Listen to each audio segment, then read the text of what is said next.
ஒரு இடத்துல இருந்தோம் கேட்டாங்க. அதுக்கு அடுத்தது ஸ்மரணம் அப்படிங்கிறது சுவாமி அன்னைக்கு எழுதியிருந்தாராம். ஒரு குழந்தை பருவத நிலையில் இருக்கக்கூடியது. இந்த குழந்தையானது இன்னைக்கு பிறக்கிறதோ மறுஜென்மமே இன்னொரு கையில பிரம்மா என்ன பண்றார், இன்னொரு ஜென்மத்திலையும் அடுத்த ஜென்மத்துல என்ன ஜென்மமாக அழியோ அந்த ஜென்மத்தை சுவாமி எழுதுகிறார் அப்படிங்கிறார்.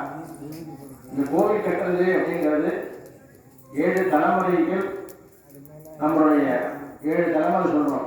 இந்த 7 தலைமுறைகள்ல அந்த தாற்பயம் தான் நம்மளுடைய ஒரு கல்யாணமாக இருக்கட்டும், ஒரு சடங்காக இருக்கட்டும், எதுவாக இருந்தாலும் அவங்களுடைய ஆசீர்வாதம்.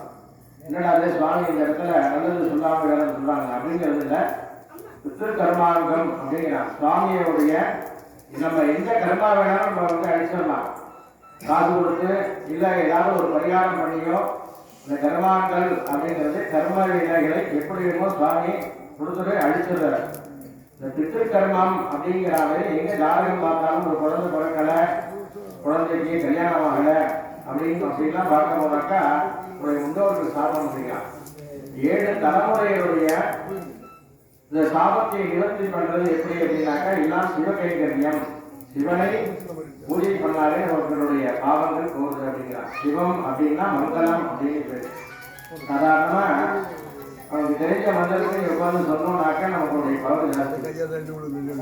அது மட்டும் இல்லாமல் நம்ம என்ன நினைச்சிருக்கோமோ அந்த ஒன்னே கொடுக்கக்கூடியது இந்த காமவிருட்சம் அப்படின்னு.